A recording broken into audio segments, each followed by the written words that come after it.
Mr. President, in the run-up to last year's elections, Republicans made some promises to the American people.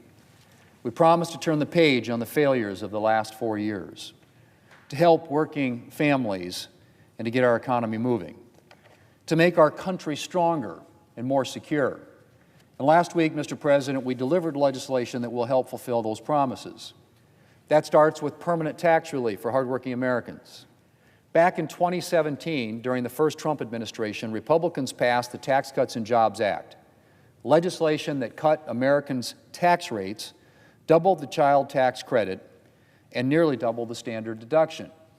But without action from Congress, a substantial part of the Tax Cuts and Jobs Act would have expired this year. And that would have meant a huge tax hike for hardworking Americans, some $2,500 for people in my state of South Dakota. Mr. President, we were determined not to let that happen. Not next year, not ever. And I am proud that our bill permanently extends all of the individual tax relief from the Tax Cuts and Jobs Act. That means lower tax rates for every income level permanently, an enhanced $2,200 child tax credit that's now linked to inflation, and the higher standard deduction. And we did more than that. We included no tax on overtime, no tax on tips, an even bigger standard deduction for seniors, and new investment accounts that will help the next generation get a running start on their American dream. In a word, the American people will be able to keep more of their hard-earned money instead of sending it to the federal government in Washington. And they will have the freedom to spend, invest, and save more of their own money how they see fit. Mr. President, in addition to providing permanent relief for American families, our bill is about getting our economy moving again. The 2017 Tax Cuts and Jobs Act had our economy firing on all cylinders. More jobs, higher wages, companies large and small investing in America. The 2017 tax cuts transformed the tax code so that it encouraged growth, and it worked. But not all that reform was permanent until now. Now, with the bill we passed last week, all of the 2017 pro-growth reforms are a permanent fixture of our tax code.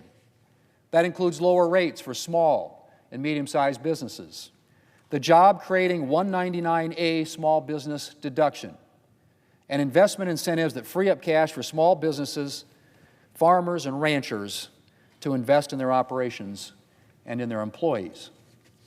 And once again, we went even further than the 2017 reforms. We included full expensing for new factories and factory improvements to fuel economic growth and made in America goods and jobs. And we included an even higher death tax threshold that will spare more family farms, ranches, and businesses from a potentially devastating tax, not to mention the expense of planning for it. Mr. President, any bill that is about a stronger and more prosperous America would be incomplete if it didn't make America's farmers and ranchers stronger. Agriculture is the lifeblood of this country, but the last few years have been incredibly challenging for our agricultural producers. And our bill tackles those challenges head-on by bolstering programs that farmers and ranchers depend upon.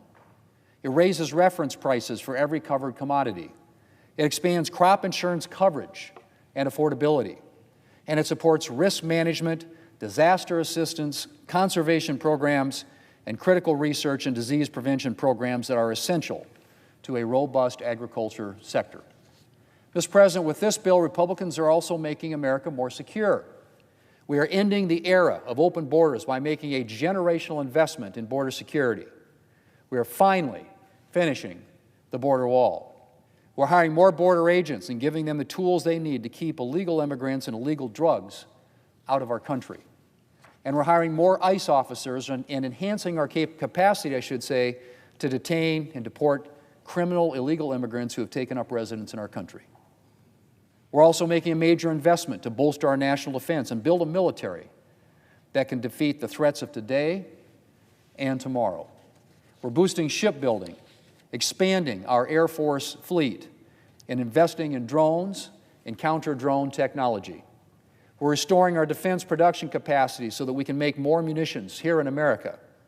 We're protecting the homeland with missile defense and nuclear modernization, and more. Our bill is no substitute for robust yearly defense funding, but it gives us a head start on the long-term investments necessary to turn our readiness deficiencies around and ensure that America's military is the strongest in the world for years to come. Mr. President, one often overlooked part of our national security is our energy security. And our legislation will help ensure that America has a reliable and affordable energy supply for the long term. Our bill also helps deliver on Republicans' promise of a smaller and smarter government.